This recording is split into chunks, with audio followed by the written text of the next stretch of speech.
Apa artinya ketika seorang legenda MotoGP secara terbuka menunjuk satu nama muda sebagai alasan? Terlebih jika pujian itu keluar dari Dani Pedrosa, salah satu pembalap paling dihormati dalam 2 dekade terakhir. Dalam sebuah kesempatan, Pedrosa menyebut satu nama yang langsung menarik perhatian banyak pihak, Máximo Quailez. Seorang rider muda asal Spanyol baru berusia 17 tahun, namun musim lalu sudah mencatat 9 podium dan 4 kemenangan. Statistik ini langsung menempatkannya di radar elit dunia. Namun sejak pujian itu keluar, satu nama lain ikut terseret dalam diskusi, Veda Ega Pratama. Apakah pujian ini sekedar pengakuan terhadap talenta baru, ataukah sinyal bahwa Veda kini menghadapi fase persaingan yang jauh lebih berat? Karena pujian dari Dani Pedrosa tidak pernah muncul tanpa dasar yang kuat. Dalam dunia MotoGP, tidak semua suara memiliki bobot yang sama. Dani Pedrosa dikenal sebagai sosok yang sangat jarang memuji secara terbuka. Selama bertahun-tahun, ia lebih sering diam, mengamati, dan memberi penilaian hanya pada pembalap yang benar-benar menarik perhatiannya. Sebagai mantan pembalap pabrikan dengan pengalaman panjang, Pedrosa terbiasa menilai dari detil kecil, bukan hanya soal kecepatan, tetapi soal kontrol, konsistensi, dan kecerdasan balap. Karena itu, ketika ia menyebut Máximo Quailez sebagai salah satu talenta paling menjanjikan generasinya, banyak pihak langsung memahami bahwa ini bukan pujian biasa. Ini adalah peringatan dini, bahwa ada satu nama muda yang mulai mendekati level yang lebih tinggi, dan nama itu datang dengan data yang tidak bisa diabaikan. Tidak banyak pembalap 17 tahun yang sudah mencatat 9 podium dalam satu musim. Máximo Quailez datang bukan sebagai proyek biasa. Dalam satu musim terakhir, ia tampil konsisten di hampir setiap seri. 4 kemenangan bukan hasil kebetulan, melainkan hasil dari ritme balap yang stabil. Yang menarik, banyak analis menilai keunggulan Quailez bukan hanya pada kecepatan, tetapi pada kematangan mental. Ia jarang terlihat panik, ia jarang membuat kesalahan besar di lap-lap krusial. Bagi banyak pelatih, ini ciri khas pembalap yang berkembang lebih cepat dari usianya. Dan justru karena itulah, pujian Pedrosa mulai dipahami sebagai sinyal ancaman jangka menengah, karena ancaman terbesar sering datang dari pembalap yang tumbuh terlalu cepat. Dalam dunia balap, ancaman tidak selalu datang dari nama yang sudah mapan. Quailez datang dengan grafik perkembangan yang sangat tajam. Dalam waktu singkat, ia melompati beberapa level kompetisi. Dan yang paling berbahaya, ia datang tanpa beban sejarah. Ia tidak membawa status tolok ukur, ia tidak membawa tekanan sebagai pembalap utama. Ia datang sebagai penantang. Sebaliknya, Veda kini berada di posisi yang berbeda. Ia sudah menjadi acuan. Ia sudah menjadi target. Dan setiap talenta baru akan selalu dibandingkan dengannya. Disinilah, dinamika persaingan mulai berubah. Karena posisi Veda saat ini, justru membuatnya berada di titik paling rawan. Semakin tinggi posisi seorang pembalap, semakin besar tekanan yang ia bawa. Veda Ega kini berada di fase pembalap matang awal. Ia bukan lagi pendatang baru.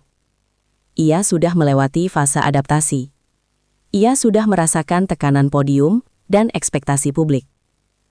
Inilah mengapa setiap pujian terhadap pembalap muda lain selalu berimplikasi langsung kepadanya. Quailez tidak datang untuk sekadar belajar. Ia datang untuk menguji standar. Dan bagi Veda, ini berarti satu hal. Ia tidak lagi hanya berlomba untuk menang. Ia berlomba untuk mempertahankan statusnya. Namun jika dilihat lebih luas, Quailez bukan satu-satunya ancaman. Dalam dunia balap modern, ancaman jarang datang dari satu nama saja. Selain Máximo Quailez, beberapa nama muda lain mulai muncul dalam radar pengamat.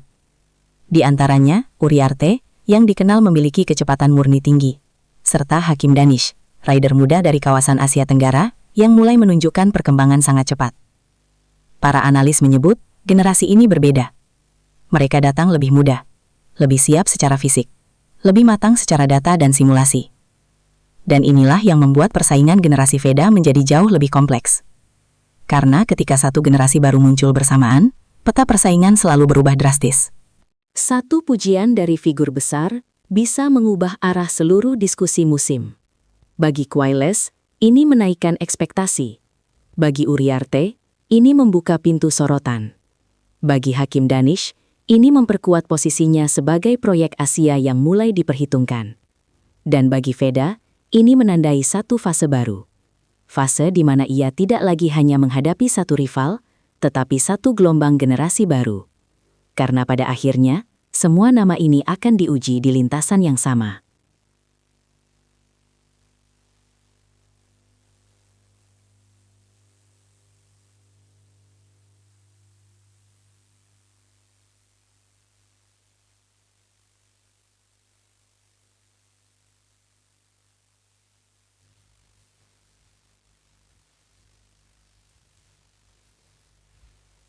Apakah Veda Ega akan tepat menjadi tolok ukur generasinya? Ataukah salah satu dari generasi baru ini yang akan menggeser peta persaingan? Jawabannya, seperti selalu, tidak akan lahir dari pujian. Ia akan lahir dari satu tempat yang sama, lintasan. Dalam dunia balap, ancaman terbesar jarang datang dari satu arah saja. Pujian Dani Pedrosa terhadap Maximo Quiles memang menjadi titik awal perhatian publik. Namun semakin jauh musim berjalan, semakin jelas bahwa persoalan yang dihadapi Veda Ega Pratama jauh lebih besar dari sekadar satu rival.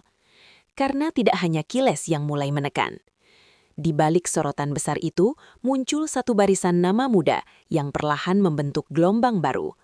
Ada Uriarte, pembalap muda yang dikenal memiliki kecepatan murni sangat tinggi dan agresivitas khas Eropa. Ada Hakim Danish, si jiran dari Asia Tenggara, yang dalam beberapa musim terakhir menunjukkan perkembangan teknis yang sangat cepat. Ada pula beberapa nama lain yang mulai rutin masuk grup depan dan mencuri perhatian pabrikan. Masing-masing datang dengan ancaman yang berbeda. Quiles membawa statistik dan konsistensi, Uriarte membawa kecepatan mentah, Hakim Danish membawa ketenangan dan adaptasi cepat. Dan justru disinilah situasi Veda menjadi jauh lebih kompleks. Ia tidak lagi hanya menghadapi satu rival langsung. Ia menghadapi satu generasi baru yang datang hampir bersamaan. Generasi yang lebih muda, lebih berani, lebih bebas dari tekanan sejarah. Dalam sejarah balap, fase seperti ini sering menjadi titik paling menentukan dalam karir seorang pembalap.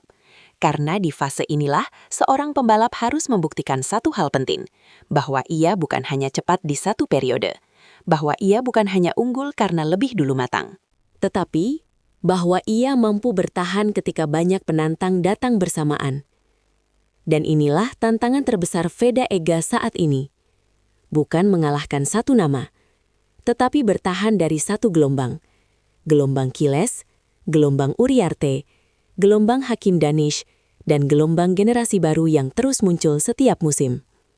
Kini, posisi Veda sangat jelas. Ia bukan lagi pembalap yang sedang mengejar tempat. Ia adalah pembalap yang sedang mempertahankan warisan. Setiap hasilnya akan dibandingkan, setiap kesalahannya akan diperbesar, dan setiap kemenangan generasi baru akan langsung dibaca sebagai ancaman. Pertanyaan terakhir kini menjadi jauh lebih berat. Di tengah banyak nama muda potensial yang siap menjadi batu sandungan, apakah Veda Ega Pratama akan mampu tetap berdiri sebagai tolok ukur generasinya? Ataukah salah satu dari Quiles, Uriarte, Hakim Danish, atau nama lain yang akan mengambil alih peran itu? Jawabannya, seperti selalu, tidak akan lahir dari prediksi. Ia akan lahir dari satu tempat yang sama, lintasan.